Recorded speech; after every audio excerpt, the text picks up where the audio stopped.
सभी का आपके अपने YouTube channel smart study classes पर। तो स्टूडेंट, आप सभी को पता है कि इनऑर्गेनिक केमिस्ट्री में आपका पी ब्लॉक स्टार्ट कर चुका हूं, और इससे पहले भी मैं आपको एक लेक्चर पी ब्लॉक को प्रोवाइड कर चुका हूं, जिसमें मैंने आपको पी ब्लॉक का केवल बेसिक बताया था। तो स्टूडेंट, आज से हम पी ब्लॉक को सही तरह स्टार्ट करने वाले हैं। वीडियो को लास्ट तक देखना, क्योंकि स्टूडेंट ये जो टॉपिक है पी ब्लॉक वाला, ये आपके बोर्ड एग्जाम्स में 8 से लेकर 10 नंबर का आता है। टेंशन ना लो, इतनी अच्छी तरीके से क्लियर करा दूंगा कि आपके 8 से 10 नंबर क्लियर होने वाले हैं। ठीक है, तो स्टूडेंट, आप सभी को पता है कि पी ब्लॉक में कितने वर्गों को रखा गया। आप सभी को मैं बता चुका हूं कि पी ब्लॉक में 6 वर्ग होते हैं।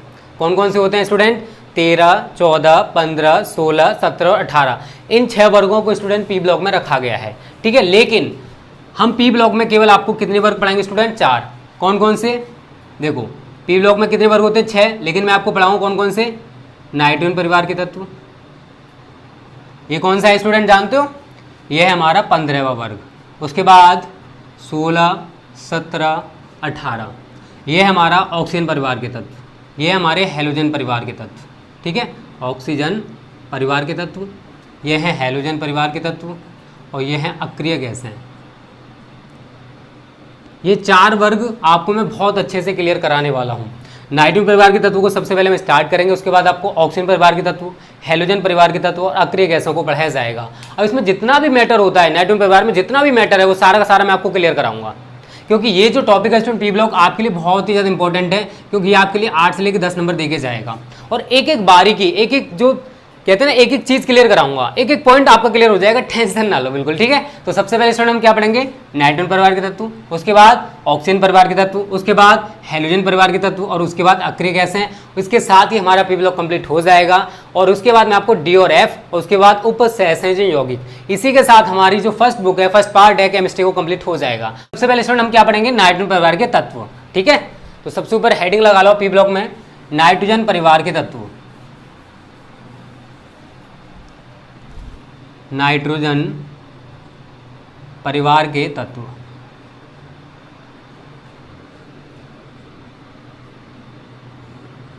तो स्टूडेंट देखो, मैं यहां पर थोड़ा सा लिख देता हूं। वर्ग 15, वर्ग 15, 15 को हम क्या लिख सकते हैं स्टूडेंट? 5th ए। क्या लिख सकते हैं? 5th ए।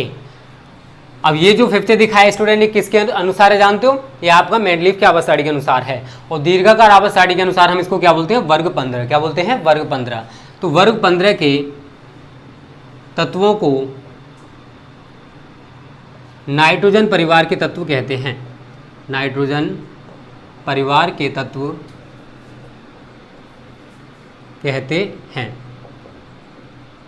अब देखो, इस तत्व में कितने एलिमेंट्स रखे हैं, तो इस ग्रुप में लिख सकते हो आप, इस वर्ग में 5 तत्व हैं। कितने तत्व हैं स्टूडेंट? 5 तत्व हैं। अब इनको देखो, कंडीशन की बात करें तो रखा कहाँ गया है, तो यहां लिख सकते हो आप सभी, इन तत्वों को 4th ए। 4th ए, इसका मतलब या तो आप लिख दो यहां पर 14, या ब्रैकेट में लिख लो 4th ए। 14 वर्ग के बाद तथा 16 वर्ग, जिसको हम क्या लिख सकते हैं स्टूडेंट? 6A, वर्ग से पहले रखा गया है। वर्ग से पहले रखा गया है। अब देखो स्टूडेंट, समझ लो, वर्ग 15 के तत्वों को हम क्या कहते हैं स्टूडेंट? नाइट्रोजन परिवार के तत्व कहते हैं। क्या कहते हैं? नाइट्रोजन परिवार के तत्व। और इस वर्ग में 5 तत्व उपस्थित हैं। इन तत्वों को हमने कहाँ रखा है आवर्त सारणी में? ये मैं आवर्त सारणी में स्थान की बात कर रहा हूँ। दीर्घाकार आवर्त सारणी की बात करोगे तो देखो, इन तत्वों को 14 वर्ग के बाद और 16 वर्ग से पहले, मैं यहाँ पर थोड़ा सा टेबल बना देता हूँ स्टूडेंट, जिससे कि आपको सब कुछ क्लियर हो जाए। ठीक है, देखो कैसे इनको रखा गया वो जान लो। अभी एक एक पॉइंट बहुत बारीकी से क्लियर होगा, टेंशन ना लो यार।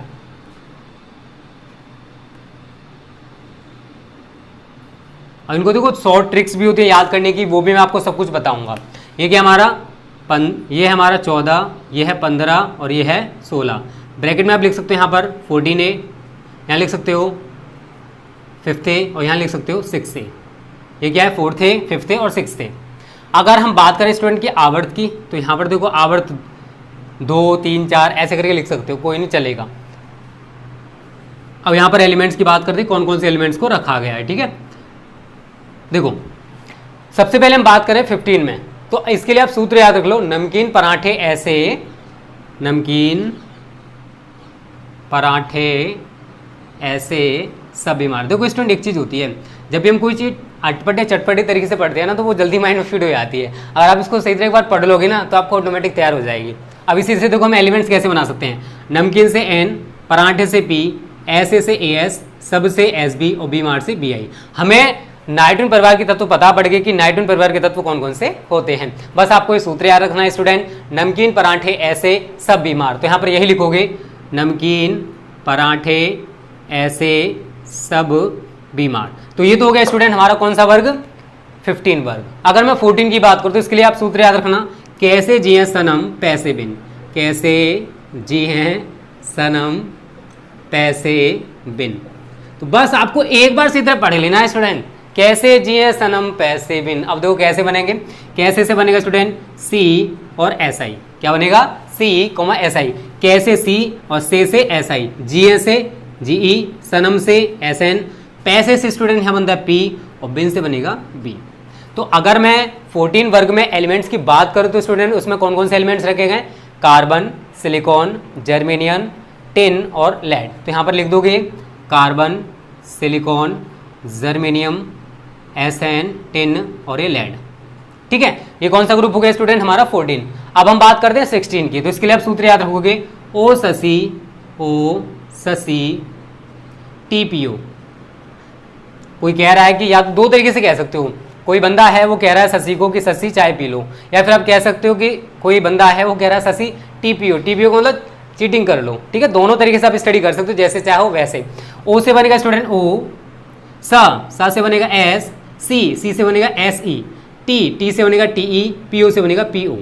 तो अगर हम ऑक्सीजन परिवार के तत्व या फिर 16 वर्ग में कौन कौन से एलिमेंट्स रखे गए हैं, तो स्टूडेंट कौन कौन से हैं, ऑक्सीजन, सल्फर, सिलीनियम, टेल्यूरियम और पोलोनियम। ठीक है, ये तो हो गई स्टूडेंट आवाज सारणी में इनकी स्थिति की, नाइट्रोजन परिवार के तत्वों को कहाँ कहाँ रखा गया है। आपको इसको स्टडी करने की कोई जरूरत पड़ेगी क्या, बस आप एक बार सही तरह इन सूत्रों को याद रखोगे स्टूडेंट तो आपको ऑटोमेटिक तैयार हो जाएंगे। ठीक है, उसके बाद बात आती है इनके एटॉमिक नंबर की, वो भी रटना नहीं है, जैसे मैं बता रहा हूँ वैसे करना। देखो कैसे करोगे, सबसे पहले आपको शुरुआत के, इसका हमें पता है 6 है, इसका 7 है, इसका 8 है, इतना तो पता होगा सभी को, कम से कम 10 या 15 या 20 तक तो सभी को याद होते हैं बच्चों को। आगे की बात करें तो वहाँ पर बच्चे कंफ्यूज हो जाते हैं। ठीक है, बट कोई दिक्कत नहीं है। उसके बाद आपको सूत्र क्या लगाना है, +8 +18, पी ब्लॉक में जितने भी एलिमेंट्स हैं उनके लिए यही सूत्र लगाना आप सभी को, +18 और +32। मैं चाहता हूं स्टूडेंट आपको रटना बिल्कुल भी ना पड़े, ना तो एटॉमिक नंबर रटना पड़ेगा और ना ही एलिमेंट्स नेम रटना पड़ेगा। एक एक चीज बहुत बारीकी से क्लियर करा दूंगा।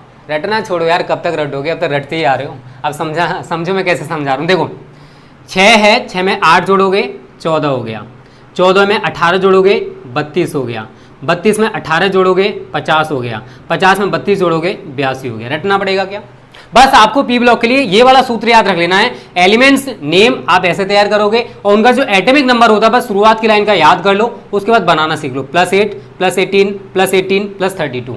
ठीक है, अब देखो आपको ये पता पड़ गया। इसके बाद आपको या तो यही सूत्र लगा के आगे याद कर सकते हो, नहीं तो बढ़ाते हो, 15 16 33 34 51 52 83 84। ठीक है, तो स्टूडेंट इस तरीके से तो होगी आवाज सारणी में स्थान की बात कि नाइट्रोजन परिवार के तत्वों को जो 14 वर्ग है उससे उसके बाद और 16 वर्ग से पहले रखा गया है। कौन कौन से एलिमेंट्स रखे गए आप सभी को दिखाई दे रहा है, नाइट्रोजन, फास्फोरस, आर्सेनिक, एंटीमनी और बिस्मथ। 16 वर्ग में कौन कौन से, oxygen, sulphur, selenium, tellurium, polonium. 14 में कौन कौन से, कार्बन, सिलिकॉन, जर्मेनियम, टिन और लेड। यहाँ तक सभी को क्लियर हो गया होगा कि आवाज सारणी में नाइट्रोजन परिवार के तत्वों को कहाँ कहाँ रखा गया है। यहाँ तक सभी को क्लियर है ना। कोई भी दिक्कत हो यार कमेंट कर देना, और वीडियो पसंद है तो लाइक जरूर कर देना। चाहते हो कि मैं रेगुलर बेसिस पर इसी प्रकार से प्यारी प्यारी वीडियोस बनाता रहूं तो वीडियो को शेयर भी करना। ओके, ये आपके ऊपर डिपेंड करता है कि आप हमारे को कितना सपोर्ट करते हो। मेहनत करने के लिए मैं तैयार हूं। ठीक है, टेंशन ना लो, पूरा कोर्स कंप्लीट कराएंगे, पूरी तैयारी कराएंगे। ऐसा कोई क्वेश्चन नहीं होगा बोर्ड एग्जाम्स में इस बार जो आपको हमने ना कराए हो। ओके, तो स्टूडेंट यहाँ तक स्क्रीनशॉट ले लो। ये तो केवल आवाज सारणी में स्थान की बात हो गई। ठीक है, उसके बाद मैं आपको पढ़ाने वाला हूँ बहुत ही ज्यादा इंपॉर्टेंट टॉपिक जो कि बोर्ड एग्जाम्स में बहुत ज्यादा पूछा जाता है। ठीक है, इसको मिटा देते हैं। देखो स्टूडेंट, या तो आप हेडिंग डाल लो नाइट्रोजन परिवार के तत्वों के मुख्य लक्षण, या फिर एक क्वेश्चन करके आता है, वो भी दोनों तरीके से जान लो। अब देखो, अब ये तो हो गया हमारा आवास सारणी में स्थान। अब हम पढ़ेंगे नाइट्रोजन परिवार के तत्वों के मुख्य लक्षण। नाइट्रोजन परिवार के तत्वों के मुख्य लक्षण, ठीक है, ये मैं बताऊंगा। इससे पहले स्टूडेंट आप ये क्वेश्चन जान लो, बोर्ड में पूछा कैसे आता है। क्वेश्चन आएगा, इलेक्ट्रॉनिक विन्यास के आधार पर, इलेक्ट्रॉनिक विन्यास के आधार पर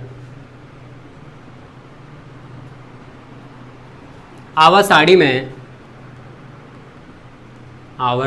सारणी में नाइट्रोजन परिवार के तत्वों की, नाइट्रोजन परिवार के तत्वों की आवर्त सारणी में, ये तो हो गया आवर्त सारणी में, तत्वों की स्थिति की विवेचना कीजिए, स्थिति की विवेचना कीजिए, ठीक है। या फिर एक और क्वेश्चन बन जाता है, या करके मैं बता दूं कैसे आएगा। इलेक्ट्रॉन विन्यास के आधार पर nitrogen, phosphorus, AS, SB, BI, टेटेडस की स्थिति की विवेचना कीजिए आवर्त सारणी में, ठीक है ना। दोनों तरीके से क्वेश्चन आ सकता है। आपसे ऐसे पूछेगा तब भी आपको मैं लिखने वाला हूं, वही आंसर दोगे। ऐसे करके क्वेश्चन पूछता है तब भी आपको वही आंसर करना है। कैसे? इलेक्ट्रॉनिक विन्यास के आधार पर आवर्त सारणी में नाइट्रोजन परिवार के तत्वों की स्थिति की विवेचना कीजिए। या फिर आपको इनमें से 2-3 एलिमेंट्स दे रखे होंगे, इनकी इलेक्ट्रॉनिक विन्यास के आधार पर आवर्त सारणी में स्थिति की विवेचना कीजिए, ठीक है। क्वेश्चन बता दें मैंने कैसे पूछा जाएगा। अब आपको आंसर कैसे करना है, हमको आंसर से मतलब है स्टूडेंट, तो आप आंसर जान लो, आंसर कैसे करोगे इसको मिटा देते हैं आप, ठीक है। एक एक पॉइंट समझाऊंगा, सही तरह समझना, बस मुख्य लक्षण में क्या क्या लिखोगे आप। 7-8 पॉइंट लिख देना। आपको 3 नंबर का पूछा है तो 3 नंबर पूरे मिल जाएंगे, कोई नहीं काट सकता है। पहला पॉइंट होता है स्टूडेंट इलेक्ट्रॉनिक विन्यास, क्योंकि उसने बोला इलेक्ट्रॉनिक विन्यास के आधार पर, इलेक्ट्रॉनिक विन्यास। देखो आप सभी ने स्टूडेंट फर्स्ट ईयर में इलेक्ट्रॉनिक विन्यास जरूर सीखा होगा, और अगर नहीं सीखा है तो इलेक्ट्रॉनिक विन्यास की मैं वीडियो बहुत पहले बना चुका हूं, उस वीडियो को देख लेना। आबो के नियमानुसार कैसे इलेक्ट्रॉनिक विन्यास किया जाता है आप सीख जाओगे। आप सभी को पता है कि इसमें कितने एलिमेंट्स हैं, नमकीन, पराठे, ऐसे सब, बीमार। इस सूत्र को याद रख लो यार, आपको बस ये सूत्र याद रखना है और एलिमेंट्स याद हो जाएंगे, ठीक है। तो इसका कितना है 7, इसका कितना है 15, इसका कितना है 33, इसका कितना है 51 और इसका कितना हमारा 83, ठीक है। ये एलिमेंट्स के क्या होंगे, एटॉमिक नंबर होंगे। अगर हम बाह्य कोश के इलेक्ट्रॉन विन्यास की बात करते हैं, लिखोगे इन तत्वों के बाह्य कोश का इलेक्ट्रॉनिक विन्यास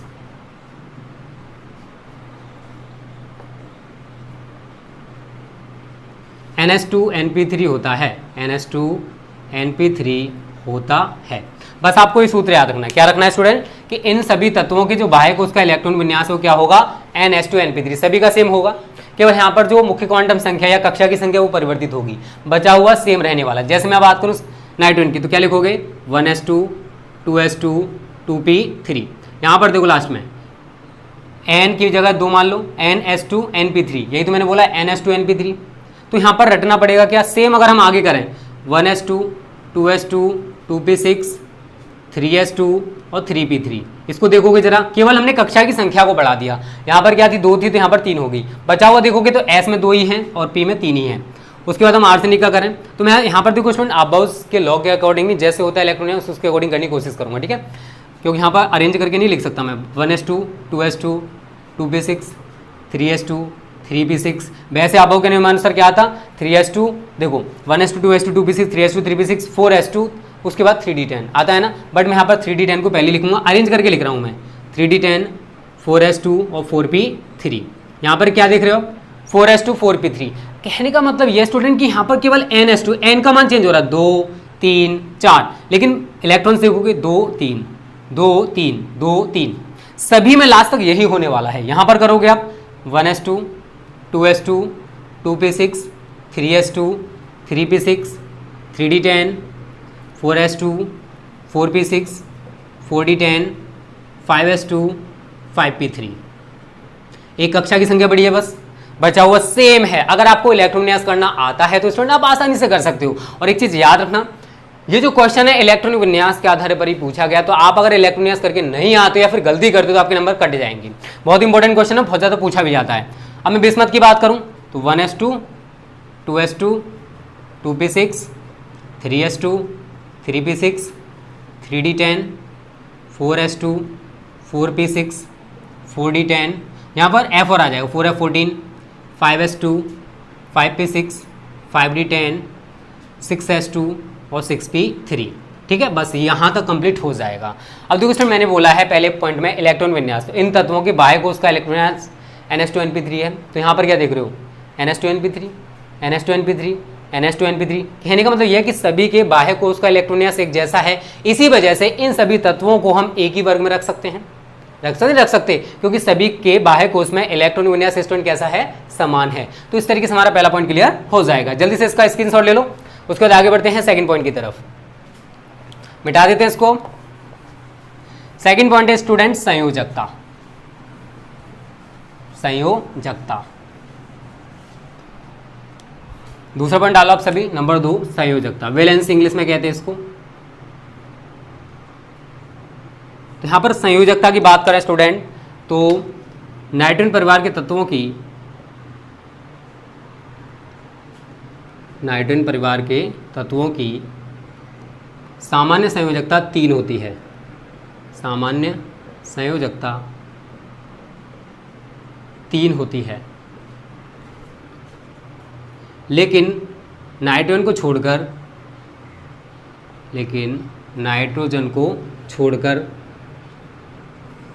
वर्ग के अन्य सभी तत्व पंच संयोजकता भी प्रदर्शित करते हैं। पंच संयोजकता भी प्रदर्शित करते हैं। ठीक है, ये तो हो गया स्टूडेंट संयोजकता की बात। अब देखो इसका मतलब क्या है ये जान लो। जैसे मैं कहूँ कि नाइट्रोजन की संयोजकता कितनी होगी, केवल 3 होगी। कितनी होगी स्टूडेंट, केवल 3 होगी। अब 3 है तो उसका मतलब NH3 बन सकता है, NCl3 बन सकता है। क्यों, क्योंकि यहाँ पर वैलेंस इसकी केवल 3 है। लेकिन मैं अगर फास्फोरस की बात करूँ तो फास्फोरस की स्टूडेंट 3 भी हो सकती है और 5 भी हो सकती है। ऐसा क्यों हुआ, 3 और 5 क्यों हुई, रीज़न जान लो। रीज़न मैं बताऊँगा। देखो आप सभी ने देखा होगा PCl3 भी होता है और PCl5 भी होता है। PCl3 में फास्फोरस की वैलेंसी कितनी होगी, 3 होगी, और PCl5 में कितनी होगी, 5 होगी। ऐसा क्यों हुआ, ऐसा क्यों हुआ? कभी अपने टीचर से पूछा? नहीं पूछा, मैं बता दूंगा, टेंशन क्यों ले रहे हो। देखो अगर हम फास्फोरस की इलेक्ट्रॉन विन्यास की बात करें स्टूडेंट, तो ये होता है 15। कितना होता है, 15। 1s2 2s2 2p6 3s2 3p3। ये तो होता है 2 और 2 4 और 6 10 और 2 12 और 3 15। एक है ना स्टूडेंट। अब देखो अगर मैं S की बात करूँ, आप सभी को पता है कि S उपकोष में 2 इलेक्ट्रॉन्स होते हैं, तो यहाँ पर 2 हैं। P की बात करें तो देखो P उपकोष में 3 कक्षक होते हैं। कितने होते हैं, 1 2 3, 3 कक्षक होते हैं। सभी को पता होगा ये चीज़ तो स्टूडेंट। अब देखो 3 कक्षक हैं तो उसका मतलब क्या है, 3p3 कितने इलेक्ट्रॉन्स यहाँ पर दिखाई दे रहे हैं आप सभी को, कितने स्टूडेंट, 3 हैं। कितने इलेक्ट्रॉन्स हैं इसमें, 3। यहाँ पर 1 करोगे, 2 3। अगर मैं इस कंडीशन की बात करता हूँ, अगर मैं इस कंडीशन की बात करूँ तो देखो स्टूडेंट, अगर मैं इस कंडीशन की बात करूँ तो इस कंडीशन में क्या होगी, यहाँ पर मैं थोड़ा सा डी भी बना लेता हूँ, आगे डी बना लेना। ठीक है, डी उपकोष में सभी को पता है 5 कक्षक होते हैं। ठीक है, 5 कक्षक बना लेना इस तरीके से, स्पेस कम है थोड़ा सा, बना लेना इस तरीके से। अब दोस्तों होगा क्या, ये वाली जो अवस्था आपको दिखाई दे रही है, जो मैंने यहाँ पर दिखाई है, ये वाली जो अवस्था है ये कहलाती है हमारी तलस्थ अवस्था। क्या कहलाती है, तलस्थ अवस्था। तो इस अवस्था में तो फास्फोरस की संयोजकता 3 ही होगी। कितनी होगी, 3। लेकिन होता क्या है कि यहां से एक इलेक्ट्रॉन निकलकर कहां चले जाता है, डी उपकोष के एक कक्षक में। जो एस उपकोष में एक इलेक्ट्रॉन था, मतलब 2 इलेक्ट्रॉन्स हैं, अब यहां से एक इलेक्ट्रॉन निकलकर कहां चला गया, डी उपकोष में। कहां चला गया स्टूडेंट, डी उपकोष में। तो यहां पर भी एक है, यहां पर भी एक है, यहां पर भी एक है। उसके बाद एक इलेक्ट्रॉन हमारा कहां जा चुका है, डी उपकोष में। 5 होते हैं डी उपकोष में कक्षक, अब सभी को पता होगा। तो एक इलेक्ट्रॉन यहां से निकलकर कहां गया, यहां पर। कहां गए स्टूडेंट, यहां पर। और ये वाली जो कंडीशन बनेगी स्टूडेंट, इसको कहेंगे हम उत्तेजित अवस्था। क्या कहेंगे, उत्तेजित अवस्था। दोबारा से समझो, इसको मिटा दें। ठीक है, स्क्रीनशॉट ले लेना पहले, थोड़ा सा मैं इसको डस्ट कर देता हूं, क्लियर कर दूं आप सभी को कैसे 3 और 5 होगी। देखो अगर इस तरीके से है, क्लियर कर लो पॉइंट को सही तरह। फास्फोरस की बात कर रहा हूं मैं यहां पर। ठीक है, ये डी उपकोष है हमारा, 5 कक्षक होंगे, इसमें 3 होंगे, पी उपकोष है, यहाँ पर एक ही होगा क्योंकि एस उपकोष है। फास्फोरस की बात हो रही है तो सभी को पता है 1s2 2s2 3 2s2 2p6 3s2 और 3p3। हमें केवल इससे मतलब है, लास्ट वाले से मतलब है। तो यहाँ पर तो मैंने दिखा दिया S2, S में कितने यहाँ पर देखो 2 हैं, 1 2, P में कितने 3, 1 2 3। अब एक चीज़ बताओ, क्या D में होगा एक भी? नहीं होगा। तो पहली जो अवस्था है इसको हम बोलेंगे तलस्थ अवस्था, जो उसकी नॉर्मल स्टेज है। लेकिन कैसे उसको एक इलेक्ट्रॉन कहीं से मिला या फिर उसको गर्म किया गया तो वो क्या हो जाएगा, उत्तेजित हो जाएगा। उत्तेजित होने पर क्या होता है कि एक इलेक्ट्रॉन S उपकोष से निकलकर D में चला जाएगा। तो यहाँ पर आप इस तरीके से डायग्राम को बनाओगे। अब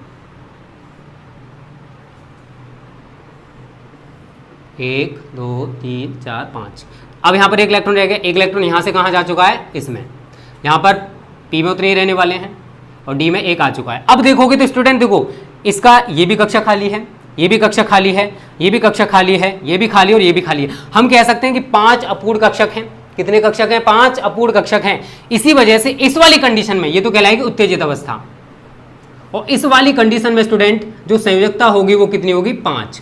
कितनी होगी, 5। तो नाइट्रोजन को छोड़कर अन्य सभी जितने भी तत्व हैं वो ये अवस्था रिप्रेजेंट करते हैं। तो नाइट्रोजन परिवार के तत्वों की जो सामान्य संयोजकता है स्टूडेंट वो कितनी है, 3 है। लेकिन नाइट्रोजन को छोड़कर वर्ग के अन्य सभी तत्व पंच संयोजकता भी प्रदर्शित करते हैं। इसी वजह से PCl3 बन पाता है और PCl5 बन पाता है। यहाँ पर फास्फोरस की वैलेंसी 3 और यहाँ पर स्टूडेंट 5 होगी। यहाँ तक तो सभी को क्लियर हो गया होगा, ठीक है, कि संयोजकता किस तरीके से है फास्फोरस की, 3 और 5। चलो आगे बात करते हैं अब धात्विक लक्षण की, कि इनमें कौन कौन सी धातु है, कौन कौन सी उपधातु है। सब कुछ जान लो यार, बहुत अच्छे से बहुत बारीकी से क्लियर करने की कोशिश करूंगा। फिर भी कोई चीज़ समझ में ना आए कमेंट कर देना, ठीक है, जिससे कि मैं उसको नेक्स्ट वीडियो में क्लियर कर सकूं। डिसलाइक मत किया करो, बहुत ही मेहनत के साथ एक वीडियो बनाते हैं स्टूडेंट हम, ठीक है। बस पहले वीडियो को देखो, उसके बाद पसंद आए तो डिसलाइक कर सकते हो, नो प्रॉब्लम, पर पहले देखो तो सही। धात्विक लक्षण, तो स्टूडेंट देखो, जब हम वर्ग में ऊपर से नीचे को जाते हैं तो धात्विक लक्षण क्रमशः बढ़ता है। इसका मतलब क्या है, तो यहाँ पर लिख लो पहले, वर्ग में ऊपर से नीचे की ओर जाने पर धात्विक लक्षण क्रमशः बढ़ता है। धात्विक लक्षण क्रमशः बढ़ता है। अब इसका मतलब क्या स्टूडेंट, ये जान लो। देखो जैसे हम, अब आप सभी को पता वर्ग में कितने एलिमेंट्स हैं, 5 हैं, नमकीन, पराठे, ऐसे, सब, बीमार। तो हमारी जो नाइट्रोजन है यह अधातु है, फास्फोरस भी क्या है, अधातु है, आर्सेनिक हमारी उपधातु है, एंटीमनी भी उपधातु है, और बिस्मथ हमारी धातु है। तो जब हम स्टूडेंट ऊपर से नीचे की ओर जा रहे हैं तो अधात्विक गुण तो घट रहा है, अधात्विक गुण तो घट रहा है, लेकिन धात्विक गुण बढ़ रहा है। तो पहली क्या हमारी अधातु, अधातु फिर उपधातु, उसमें धात्विक गुण बढ़ा, फिर उपधातु, फिर धातु बन गई वो। तो जब हम वर्ग में ऊपर से नीचे की ओर जाते हैं तो धात्विक लक्षण जो है वो क्रमशः बढ़ता है। तो ये हो जाएगा स्टूडेंट हमारा थर्ड पॉइंट। तो इसमें रटने वाली कोई चीज़ नहीं, बस आपको ये बताना है कि कौन सी धातु है, कौन सी धातु और कौन सी उपधातु है, ठीक है। चौथे पॉइंट की बात करें भौतिक अवस्था की, कि इनकी स्टेट क्या होती है, भौतिक अवस्था, फिजिकल स्टेट। नाइट्रोजन गैस है, नाइट्रोजन गैस है तथा वर्ग के अन्य सभी तत्व ठोस हैं, वर्ग के अन्य सभी तत्व ठोस हैं, ठीक है स्टूडेंट। आपको सभी को पता 5 हैं, नमकीन, पराठे, ऐसे, सब, बीमार। तो ये क्या है, केवल गैस है, और इसको छोड़कर सभी क्या है, ठोस। ये भी ठोस है, ये भी ठोस है, ये भी ठोस है और ये भी ठोस है। क्लियर है सभी को। केवल अगर हम धात्विक लक्षण की बात करें तो वर्ग में हम जैसे ऊपर से नीचे की ओर चलेंगे स्टूडेंट तो धात्विक लक्षण क्रमशः बढ़ेगा और अधात्विक लक्षण घटेगा। फिजिकल स्टेट की बात करें तो नाइट्रोजन गैस है और नाइट्रोजन को छोड़कर जितने भी एलिमेंट्स हैं वो सभी क्या स्टूडेंट, ठोस हैं। यहाँ तक सभी को क्लियर हो गया होगा। 2-4 पॉइंट्स स्टूडेंट और समझ लो। इतने पॉइंट्स अगर आप लिख के आते हो तो आपका एक भी नंबर नहीं कटेगा, ठीक है। 4 पॉइंट्स मैं क्लियर करा चुका हूँ। अब जो 3 पॉइंट में क्लियर कराने वाले स्टूडेंट ये सभी के लिए सेम रहने वाले हैं, ठीक है। जितने भी मैं कराऊंगा 4 हो चुके हैं, 5, 6, 7। पहला है स्टूडेंट परमाणु त्रिज्या, एटमिक रेडियस। छठा है आयनन विभव और 7वां है विद्युत ऋणात्मकता, विद्युत ऋणात्मकता। अब देखो एटमिक रेडियस की बात करें तो याद रखना, चाहे नाइट्रोजन परिवार हो, चाहे ऑक्सीजन परिवार हो, चाहे हेलोजन परिवार हो, चाहे जीरो ग्रुप हो, इन सभी में वर्ग में ऊपर से नीचे को जाने पर वर्ग में ऊपर से नीचे की ओर जाने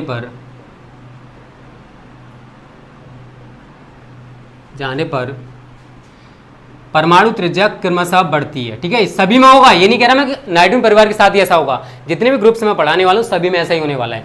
परमाणु त्रिज्या क्रमशः बढ़ती है, और ये से स्टूडेंट सभी पढ़ चुके होंगे, एटॉमिक रेडियस होती है, क्रमशः बढ़ती है। ठीक है, तो जैसे हम वर्ग में ऊपर से नीचे की ओर जाएंगे तो परमाणु त्रिज्या का मान क्रमशः बढ़ता चला जाएगा। पहली चीज क्या है, ये बढ़ती है। उसके बाद आयनन विभव, याद रखना ये दोनों पॉइंट जो लिखोगे आप ये घटेंगे। ठीक है, रटना नहीं, समझना है बस। वर्ग में ऊपर से नीचे की ओर जाने पर आयनन विभव क्रमशः घटता है, आयनन विभव क्रमशः घटता है। उसके बाद बात करते हैं विद्युत ऋणात्मकता, ये भी घटेगी, याद रखना। तो वर्ग में ऊपर से नीचे की ओर जाने पर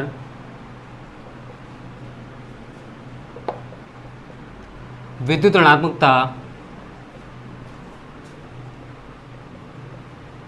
क्रमशः घटती है, क्रमशः घटती है।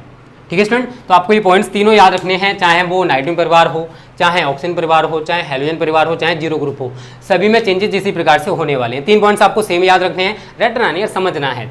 इतनी बारीकी से क्लियर कराने की कोशिश कर रहा हूँ आपको मैं, पूछो मत।